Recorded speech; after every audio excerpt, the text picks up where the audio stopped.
What's going on, guys? I'm back with another show and tell review, whatever. Um, I picked up another 1911 yesterday. This is a Kimber Desert Warrior. No mag. Empty. So the only thing I've done to this so far was I threw a Surefire X300 on it and some traction tape on the front. It's like the skateboard tape.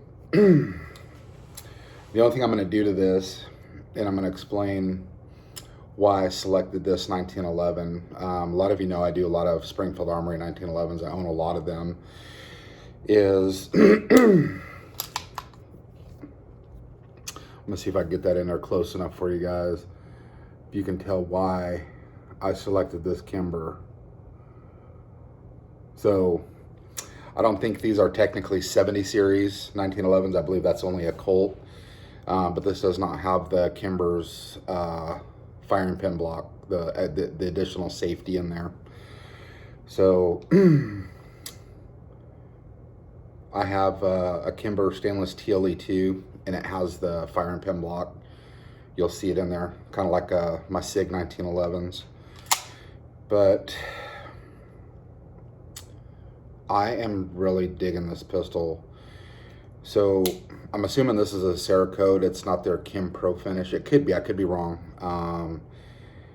And there is some blemishes on here. Now, this has never been holstered or anything. This is a brand new pistol. Anyway, I'm digging the whole gun. I'm digging this ambi safety.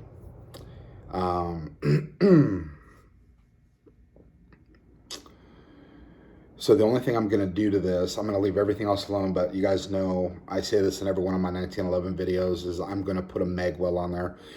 And I'm going to go with a different brand. It's a new brand that's new to me that I've never heard of before till about maybe 2 months ago. It's a Stan Chen magwell. Looks like they make custom 1911s also. Sorry, my allergies are horrid right now.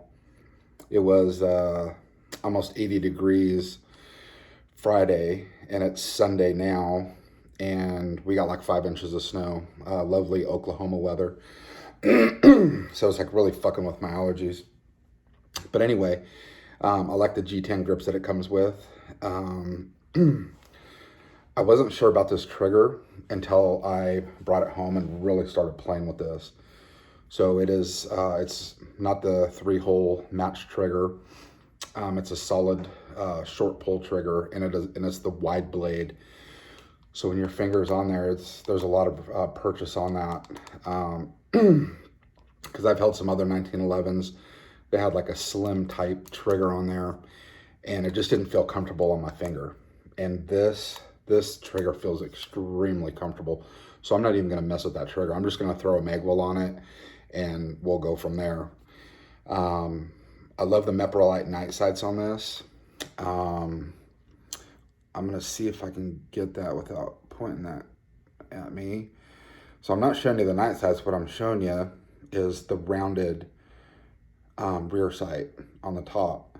So like on my Springfields, they're just kind of like a block type deal. These ones are rounded off. So when you're aiming with this, I feel like I can pick up my target a lot faster with that rounded that rounded rear sight. So there's really not much to say about this. It's an expensive 1911 for a Kimber, and it doesn't have the custom shop stamp on it, but this is definitely better built than my stainless TLE2. So I have a little story on my stainless TLE2. How I got into 1911s, that was my very first 1911. It was a Kimber stainless TLE2. And I love that thing. And it was probably about 15 years ago.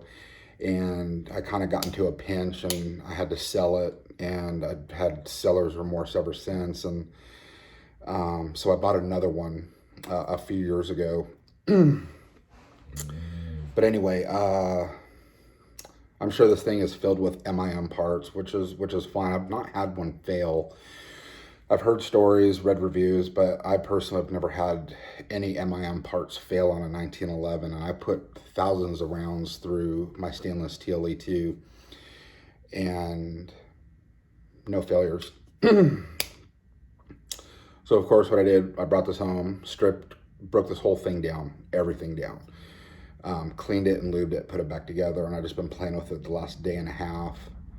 But there's a little lanyard loop there.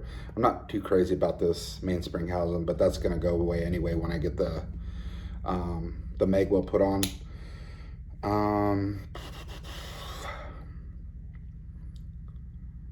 So on my last video, I told you guys I'd have a surprise for you, and it was definitely a surprise. It was a surprise to me. So Springfield Armory makes an MC operator with an RMR cut, and I ordered one, and it comes with an RMR, and it's not a cheap gun.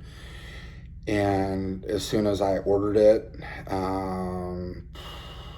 it went automatically to back order.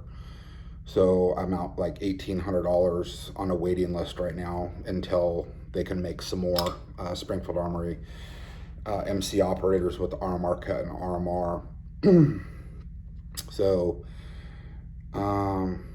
that's fine. So my next purchase, I definitely want to get a 2011. I want a double stack 9, and I want something that I can carry, because I do carry 1911 still. They're still part of my carry rotation. So the trigger on this is amazing, and we're gonna do a dry fire here. I'm gonna do a reset. Very, very short reset. So one thing I always check for when I'm at a gun shop, when a 1911 has a ambi safety, is the right side. What I do is I look for slop, I look for play, and there is absolutely no slop or play in this ambi safety.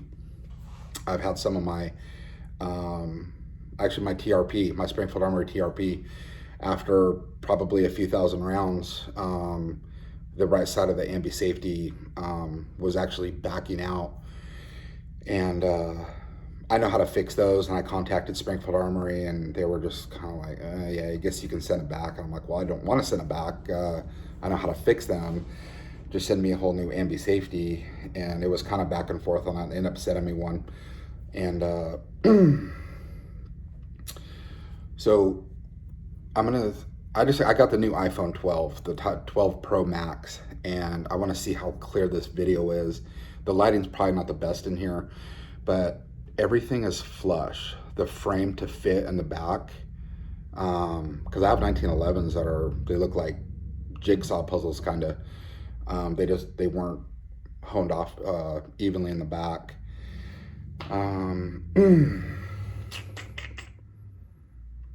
Man, there's really nothing else to say. So this is just more of a show and tell. I haven't been able to shoot it. I just got it yesterday. I am starting to see ammo come back into some of my gun stores around here. I'm not sure how long that's going to last. I'm not sure what you guys are experiencing still, but there's an online place that I got to go to, and I look for like used guns, and there's people on there that are selling brand new guns that never been fired and stuff for almost next to nothing. It's called Arms List. Anyway, there's people on there selling ammo for like $1 a round, and it's the most fucking ridiculous thing ever. I understand people got to do what they got to do, and there's actually people buying that ammo, like 9mm, $1 a round for ball ammo. So about a month ago, you weren't able to buy ammo in a store unless you purchased a firearm, and now the shelves are so slowly coming back into stock. So I was able to pick up more 9mm and a bunch more 45. So I think I've got about 5,000 rounds now of 45. I've been sneaking around and buying some stuff up, but I'm really impressed with this Kimber. I've owned a lot of Kimber 1911s, And this one just feels so different. And a lot of them have like a 2, like a stainless 2 or the stainless TLE 2. So I'm not sure if you know the history behind Kimber. So they were once in Clackamas, Oregon, where they originated from. And those 1911s are almost nearly impossible to find. And if you find them, they're very expensive. They're probably 3 to 4 times the amount of a brand new Kimber that you would find in a gun shop. And for that reason is none of their stuff was MIM. It was all milled parts. And they closed shop and moved to Yonkers, New York, where they've struggled, I would say probably the last 15 to 20 years. Their customer service is absolutely horrible. They're one of the manufacturers that think that they make the best 1911s on the market. They don't do any wrong. Everything is user error. And I'm speaking from experience here, so of dealing with our customer service. Now, I want to say maybe 3 years ago, this is probably irrelevant, but it might have been probably about 2 or 3 years ago, they had to trash about 200,000 slides. Something happened in their milling process that screwed up all their slides. But then I've also heard that they are not making any more 1911 California compliant 1911s, which is that added firing pin block safety bullshit. So you're going to get a 70 series version 1911 in almost any model moving forward now. And that is something that I did research, and I was talking to one of the guys at a gun shop that's a big 1911 guy also. He was showing me every Kimber in his case, and every one of them were just like this. And like the Springfields, no fire and pin block safety, which is awesome. So I do have the 80 series, I have a lot of 80 series 1911s. I don't really notice a difference in the trigger pull. Some people say they can, and it's gritty and crappy and nasty. I've not experienced that. The only thing that I hate is putting the goddamn thing back together.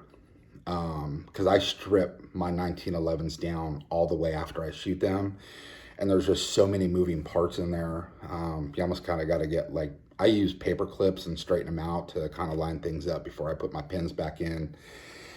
Just a little trick that I learned. But